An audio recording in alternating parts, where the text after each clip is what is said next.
for the meet and greet. Meet and greet. It's time for the meet and greet.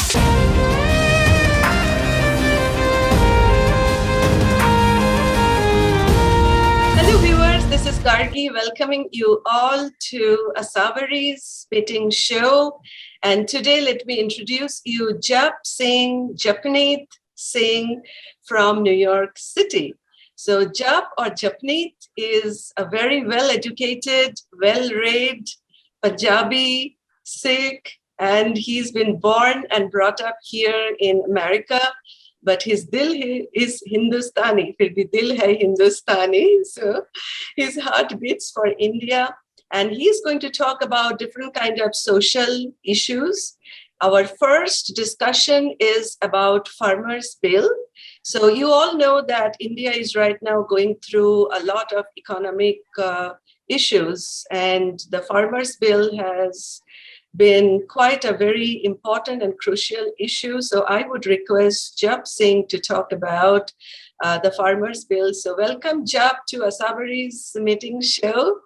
And please tell our viewers a little bit about yourself, your upbringing, your family, and also that how you have worked for the farmers' bill. Waheguru Ji ka Khalsa, Waheguru Ji ki Fateh. Sat Sri Akal Ji.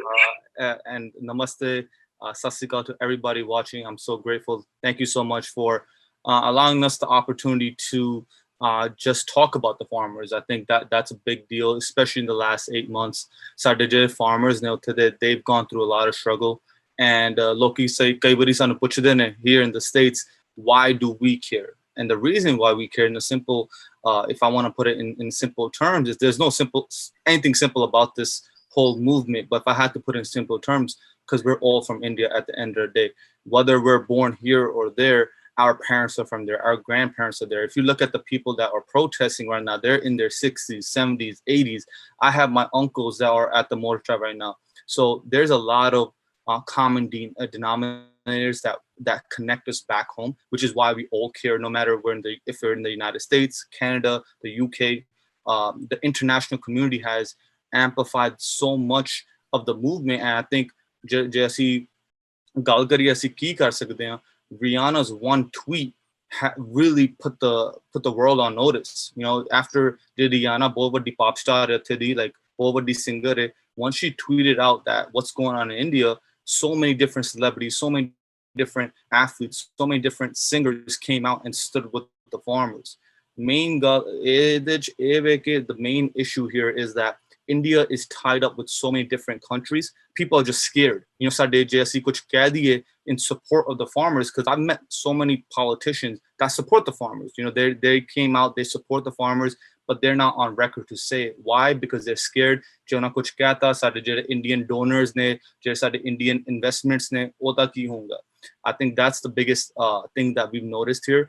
And a little bit about myself, you know, I moved from India when I was 1 year old. I came here, had my entire education done right here in New York City. But at the same time, like you mentioned, my heart still beats very strongly for the people back home, because that's my roots. You know, whenever I go back, that's where I'm going to Punjab. All I'm known is farms and what they do for the agricultural sector, as well as the entire population of India. So I'm very proud of that. And in New York especially, we've organized about 13 or 14 rallies here since the movement started back in November. And, you know, we're going to continue putting the pressure. And what we noticed due to our actions, as well as the farmers back home, that today I just seen a video right before I hopped on this call, every opposition party in India is supporting the farmers now. And when Exactly. people, yes. So, I personally feel that India is right now a very divided country, communal India and secular India. So I don't want to make any comment on the communal India, but I'm always pro-secularism. Right. So secular India means, you know, all the opposition parties, as you have mentioned, and we have Congress, we have the UP party, we have the TMC, we have BSP, we have whatnot, except for the communal parties, and they have all supported the farmers and they will continue to support the farmers. Jab, it was very interesting and very impressive to see that how you had spent the entire night in New York City with your team, and you all were protesting against this bill. And it was raining. It was like, I would say, pouring. And you even invited the Gatka group. I mean, it was like the whole night issue. I think, you guys left around 6-ish or 7-ish in the morning. So tell us a little bit about your dedication and hard work. It's very impressive, I would say, but we would like to hear from you. You know what it is? I was actually running a campaign. I just ran for city council here in New York City, and we gotten a lot of support from so many different communities. And I want to credit those communities. Like when we look at the Black community, when we look at the West Indian community, when we look at the Hispanic community, there's so many people that are struggling right now. जो आप देखिए ना दूसरे community जाके, they're all protesting, whether it's in what's going on in Colombia, Africa, the Middle East. There's so many different movements going on in the world, and the communities here are hurt by that. And when I see that, I'm like, wow, like they come out in thousands, right? Tens of thousands of people. We can't come out for one day, and that's how my process, my mind works when I organize something like this. Because at the end of the day, the farmers have been there for 8 months. We can't give up one day or one night to just show up and amplify the voices. And when we go there, we give out flyers. I think we gave a langar to about 500 to 1,000 people that night. Wow. We served a lot of food. We were able to educate thousands of people about what's going on in India. The Gatka, Galta Gatka from 114, Baba Makasha Labana. That's a cultural heritage, yes. Yeah. We were able to showcase so much of our heritage, our culture, and what a mini version of what's been going on in India for the last 8 months. And it just so happened it poured really, really hard that night. And all of us there kind of stopped and just took it in, because we're all huddling under tents, and for one night, what are our farmers going through for the last 8 months? It's just hard to think about those things, but everything worked out really well. We were able to have a really good program. And not only men, I mean, they have the women and also infants. Right. And some of the women, I have seen on the net and on TV that some of them, they're really old, or some of the ladies, they're pregnant, or they have little kids or babies in their lap. I mean, on their lap, and they were protesting. Right. I think women give us our courage. I'll be, when I see my mom do something or my sister do something, I'm motivated to do it even more, because if my mom could do it, or if I see my mom has the strength to do it, what makes me not want to do it, or what makes me lack that kind of strength? I think those things, our women are our strength. And I think there's the BBs and our sisters that are sitting there, our daughters, they really have taken this movement to the next level. So I'm very grateful for them. Thank you so much. And I really recall, one of the greatest person, all-time greatest person, Maharaja Ranjit Singh, Sher-e Punjab Maharaja Ranjit Singh, and his wife Jind Kaur. So as you just now spoke about the women's empowerment and entrepreneurship, so coming back to the farmers issue, tell our viewers a little bit about the MSP, which is the minimum support price, and the APMC, which is the Agricultural Produce Market Committee. And if there is any hope at all, we all are very positive, we all are very optimistic, and we hope for the best. But the communal government of India is going to be there for, I believe, 2-3 more years. And you guys have been protesting. You guys means the farmers, and also people, those who are pro-farmers, those who love the farmers, those who understand the main issue of the farmers. For example, I'm also very much pro-farmer, and I strongly believe in Jai Jawan, Jai Kishan, and also no farmer, no food. So if you can kindly talk a little bit about it, that if you see any hope in the very near future, or in the remote future, or exactly when. I'll kind of share the 3 laws with everybody watching, that the 3 bills that were passed. One is the Farmers Produce Trade and Commerce Act, which deregulates the minimum support price for certain crops. The second one is Farmers Agreement and Price Assurance and Farm Services Act, which introduces unstandardized contractual farming. And the last one is Essential Commodities Act, which allows corporations to hoard and stock produce, controlling supply and demand. Now, if I just read these again in simple terms, what it's essentially doing is taking the power from the small farmer and giving it all to the Adanis of the world, the big corporations. Just reading the last act once more allows corporations to hoard and stock produce, controlling supply and demand. Now, for example, if you're a small farmer and you can barely, you grow your crops and you sell it, right?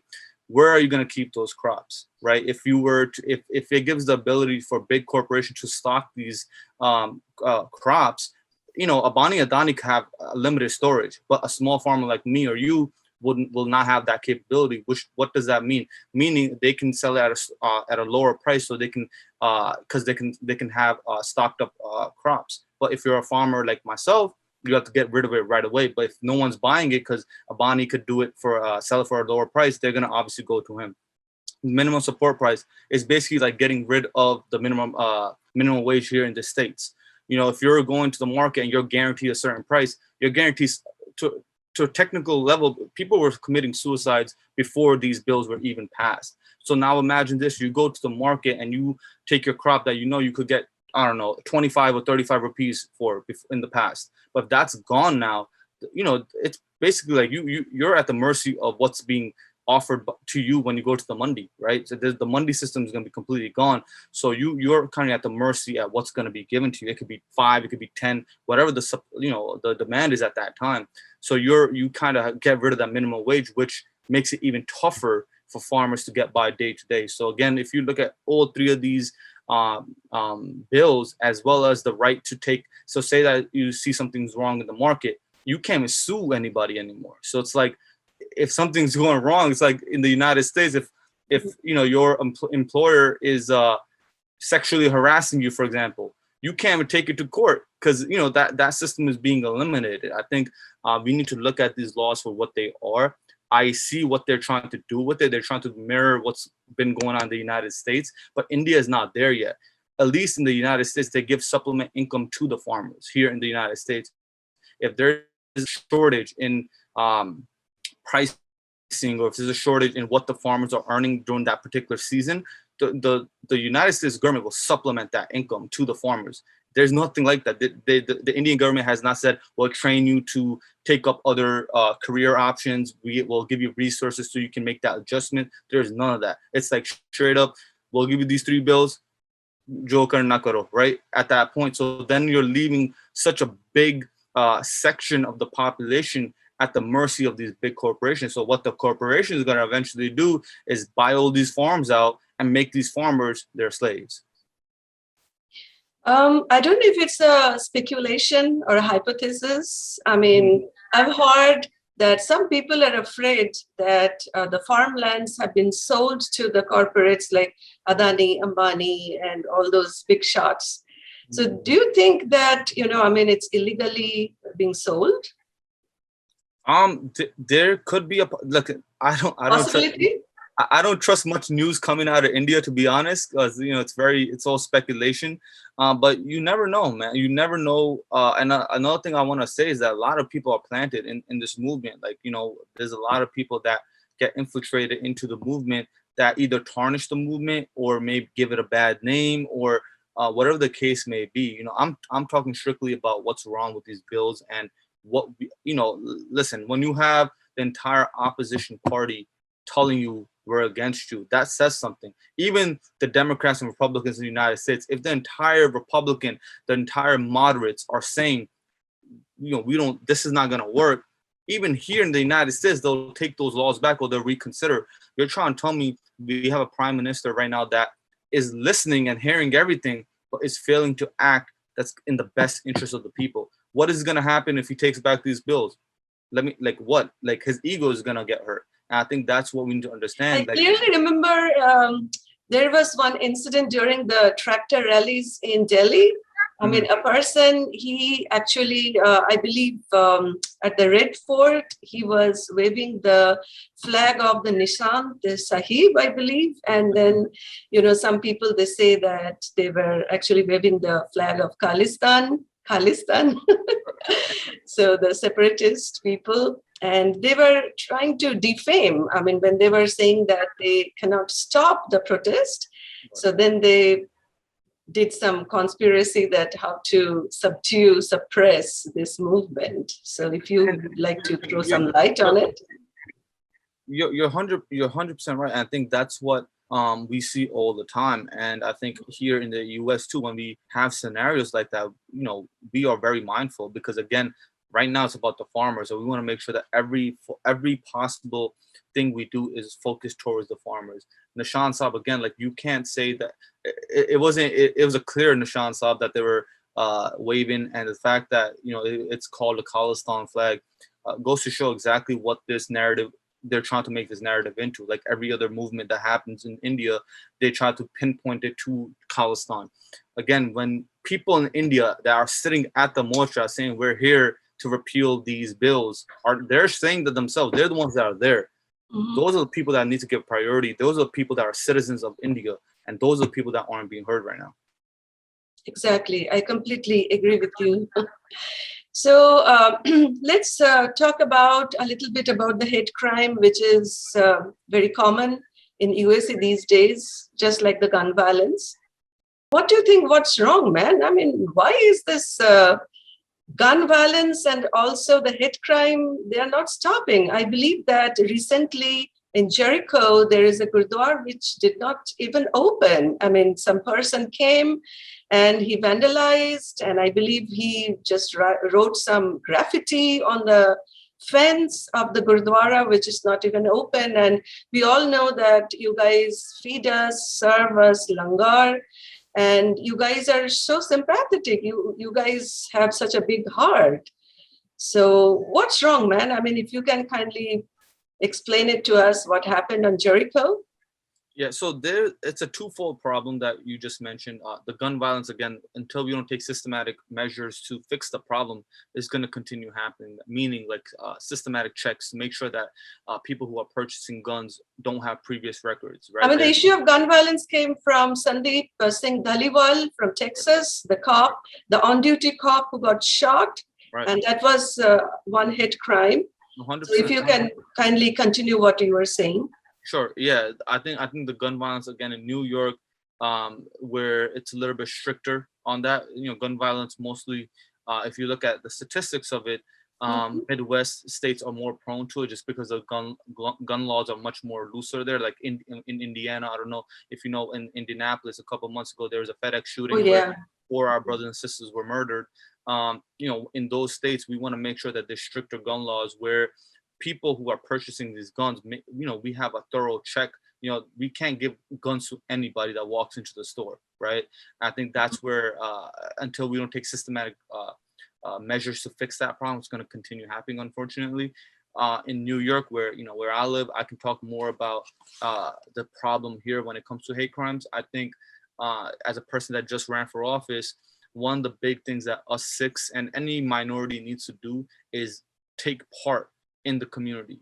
Like when I used to go out in public or when I used to campaign, people still said Assalamu alaikum or thought I was Muslim or Hindu, which nothing wrong with that. And I never denounced that.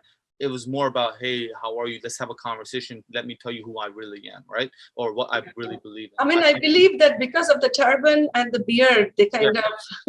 No, 100%. And again, like a Sikh will never say, oh, no, there's something wrong with being called a Muslim or a Hindu or whatever. But at the end of the day, we want to make sure that we're educating people on who we are as Sikhs, right? Like it's good that we serve langar, but why do we serve langar? When we go out to these places, having a dialogue about it, I think that's something that. But I believe, people, of New York should know about it because New York is very much cosmopolitan, number one. And number two, the way you guys put your turban on, it's very different and very unique in its own way than the Muslims they do. The Muslim topi or the turban, if there were any, it's kind of very different in the style and design compared to Right. yours. No, I definitely agree, and I think the main thing is we've definitely made progress. And if you look at the last 20 years, since 9/11, we've definitely made strides into creating our own identity here in New York. But we have a lot of work to do, and I think the government and levels of government here, the city council, state assembly, even the Congress people that represent New York need to do more event planning to have all these different faiths and religious groups to put them in one space where we can learn and have a dialogue. Like not yesterday, on Sunday, I had gone to a church, and I was able to have a dialogue with the pastor over there about what my beliefs are and all that stuff. I think when you put yourself in a space where you're having constant dialogue with different communities, you open up their horizons as well as yours, because you learn about what they believe and they learn about what you believe in. And I'll be honest, 25% of my vote came from the African American community. So they were very open to it when they learned who I was, what I believed in, what Sikhism is. And I think it's, until we don't have that line of communication, unfortunately, the misunderstanding is always going to be there. There's so many times when I went out canvassing, people were like, "Oh, we thought you guys didn't like us, right?" Or, "We didn't like you guys because," right? It's like there's always that miscommunication, because when our elders came to this country in the 70s, 80s, 90s, it was all about survival. Who's gonna survive? Who's gonna build the biggest business? Who's gonna do X, Y, Z? So there was no time for, oh, let me go say hi to my Guyanese neighbor. Let me go say hi to my Black neighbor. It was always about, what can I do to make sure I survive and my family survives? I think that. Well, to my understanding, Jap, I feel that whoever initiates this hate crime, probably it is something to relate about the supremacists. Yes. And also, yes. probably they're afraid that they're losing jobs, business to the minority people. And we all are doing so well, actually. I mean, most of us, we are well educated, well read, we are accomplished, and we know that how to carry ourselves, how to present ourselves. So do you think that is it because of some kind of like insecurity, inferiority, or jealousy? Listen, I think we're all God's kids, Mhm. and at the end of the day, we can't see, and that's something that we want to be very mindful of. We can't throw everybody under one basket. We can't blame the entire community for what one or two people may have done. And again, like what happened at that new Gurdwara facility was very, very uncalled for and very unfortunate, because in that community, New Hyde Park, there's a lot of Indians that are moving in there. There's a lot of, and you may be right. Like I think it's about that fact that, or they're moving into our community, or they're taking over our jobs. But again, it goes back to the local government in New Hyde Park, making sure that there's an inclusive environment that welcomes the Indians, welcomes the people that are already there, settled there for years. I think when you have those constant community networking opportunities, those people that may not like us or may think of us a certain way have the opportunity to come and learn about us. I think when you have that kind of space, and every week or every other week, we give our communities a better chance to just kind of Do you learn think about it each is other. because That's of what it boils down to. lack of education? I mean, all religion teaches peace, unity, harmony, and to spread love. I mean, no religion teaches any kind of violence, but why are some particular religion, they try to defame other religion on the basis of all this kind of stuff, and that gives rise to hate crimes? I think you're 100%. The reason for that is, as a person that had their levels of education here in New York, they don't teach about Sikhism or Hinduism or Islam like the way that they teach about other religions in school, right? So I think whenever they portray someone of minority, of anybody from a minority, it's always in a bad light. So I think when you kind of have an education system that also highlights the good things that these communities do, that the Sikh community was out there when COVID was at its pinnacle, and they were out giving out food to essential workers, those in need. you highlight those things, because a lot of people, we were on the front page of New York Times, right? So a lot of people seen us in positive light, but when you incorporate that into educational curriculum, kids see us at a much earlier age. They're like, oh, these are actually good people. Turban means good. Like you don't get painted a negative picture just by seeing how you look physically. I think you're 100% right, that if they start early on and have a education basis where they're learning about Sikhism and other religions, in school, potentially as they grow older, they won't have that racist attitude towards minorities. So, Jap, can you please tell our viewers what is the significance of the turban? Why do you guys wear it? Again, much like other religions, we believe that this is our connecting point to Vaheguru, to God, and that's why we keep it covered, and it's a sacred spot. I think multiple religions have that concept as well, and more than anything else, like from what from my own research, through my own theories and all that stuff. Again, like I always encourage people to learn about whatever you believe in. Right? Learn about other people, what other people believe in. Whenever anybody's in need, or anybody needs any kind of help, when they spot a turban, that means they can go to that person in confidence that that person will protect them in that time of need. I think that's the biggest thing. Like that's why in India, like whenever people, there's a funny saying, whenever they see a person with a pag or a dastar, they feel safe because they know anything goes wrong, that person will protect them in that time. And also it protects your head. It's like a helmet, I mean, nobody can hurt your head, right? I mean, it's cloth. So again, like I would prefer no one hit me in the head. But for us, it's more about, again, like just making sure our divine part of the body is covered. The thing came in my mind. This is because if you recall, I mean, a few months back or maybe a year back, there was some Ahluwalia in Queens who was attacked by a hammer. Right. And somebody hit his head with the hammer, and maybe because of the pug or puggery, he did not get that much of hurt. 100%. So that's why I thought that it is very protective, just like a helmet. Right. I mean, it is a pretty thick cloth. So again, like in those situations, I'm very grateful my brother for not getting severely injured. But again, like the way he was hit, though, it hit the front part, which is more thicker, I believe. And if you look at the top, it's very light. So if he were to get hit on the top, it would have been very significant blow. So again, for us, its main thing is protecting others. That's what Sikhism is all about: giving and making sure that anybody that's ever in need, we're there to help. Yeah, I do understand. So let me just quickly talk about the 5 Ks, which are Kesh, uncut hair; Kara, the steel bracelet; Kanga, a wooden comb; Kacha, cotton underwear; and Kirpan, steel sword. So Sikhism is the world's 5th largest organized religion, with about 120 to 150 million across the world. Sikhism developed from the spiritual teachings of Guru Nanak, the first Guru.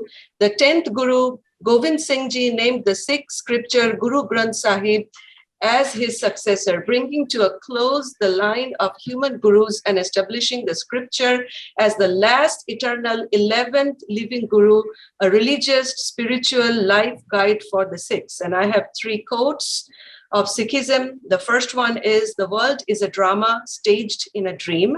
Number 2 is, those who have loved are those that have found God. And the third one is, he who regards all men as equals is religious. So Jap, I mean, we are almost finishing this discussion today. So if you would please continue and let us know what you think, that how we can make a difference, how you guys can stand out in a crowd and establish your identity in a way that you won't be attacked anymore.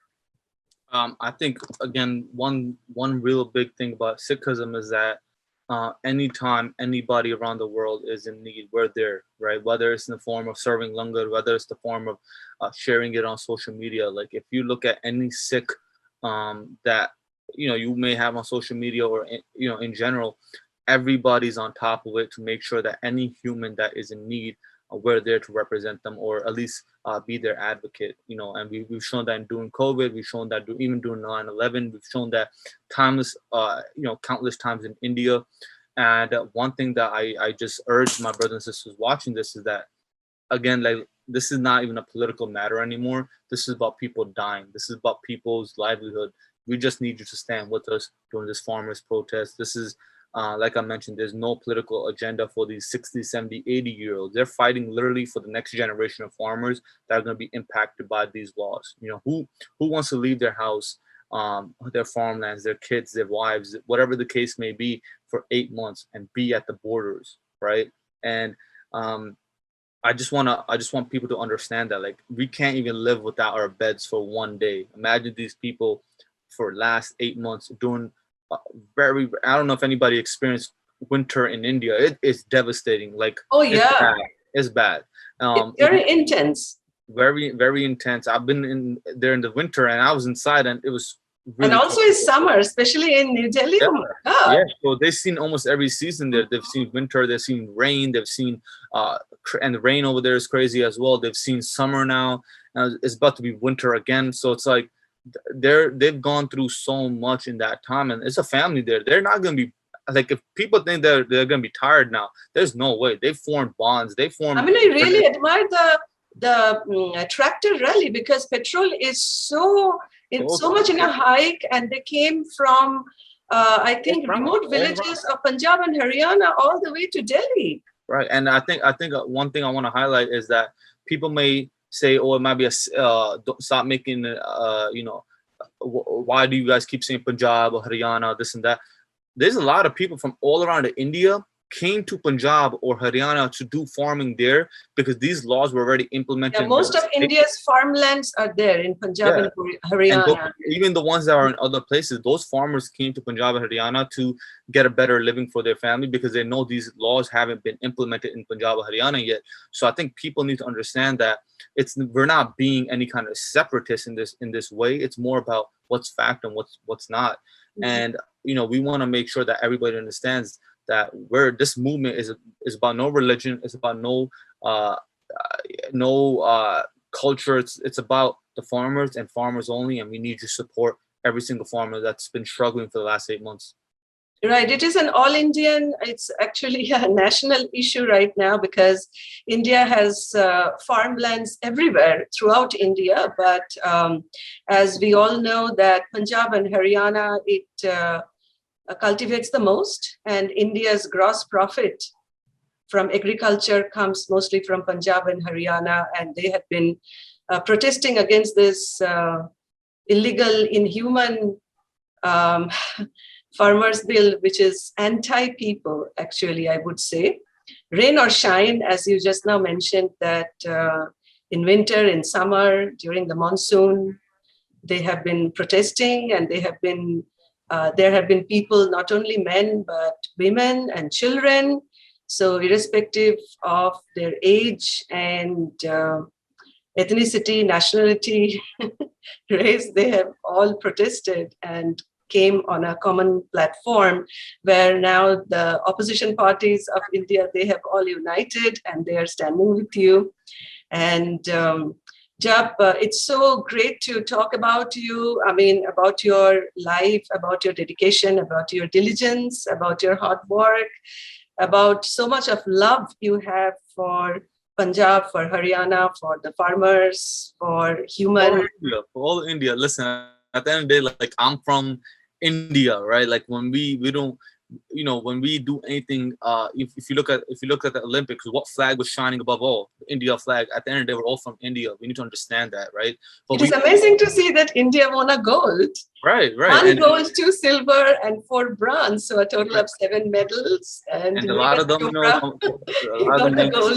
lot of them names Singh. A lot of people. And I think Neeraj Chopra is Punjabi. Yeah, a lot of those folks that won the medals are from farmers, right? Like from households that do farming. So I think we need to understand that, highlight that, because at the end of the day, people need to understand this is not no separatist movement that some people make it out to be. It's about the Indian people that are struggling right now, and the government is failing to serve the people that they promised that they're going to serve. Right. So at the end of the day, it is always balle balle shabbat. Well, hopefully once these 3 bills are taken back, we can do some balle balle, right? Exactly. I mean, this is really great that India has won a gold in spite of this hard-hit pandemic, and also the Kashmir issue, which is ongoing, and the farmers' bill, which is also a very crucial issue because, at the end of the day, you have to eat, and no farmers, No no food. cultivation, no food. Right. And you cannot eat canned food, or processed food. You need to have fresh food, and only a Right. farmer can produce it. So Jai Jawan, Jai Jake, Kisan. Thank you so much, Jap. We are at the very end of our conversation, and anything else you would like to talk about before we Thank you. finish? Just Thank one you. more minute. Thank you so much for the opportunity. And again, I hope you guys could continue amplifying the voices of our farmers. And with that, Waheguru Ji Ka Khalsa, Waheguru Ji Ki Fateh. Waheguru Ji Ki Fateh. And Sat Sri Akal Ji, I will to see great ho. तो मैं आपको फिर बुलाऊंगी मेरे show में, तो और एक कुछ नया मुद्दा लेके with some other issue. I'm going to invite you and we can talk and discuss a little bit in an advance that what are the issues that you would like to talk about. Sure. ठीक है? Okay जी. नमस्ते. सत श्री अकाल. तेरी मिट्टी में मिल जावा, गुल बन के मैं खिल जावा, इतनी सी है दिल की आरज़ू। तेरी नदियों में बह जावा, तेरी फसलों में लहरावा, इतनी सी है दिल की आरज़ू।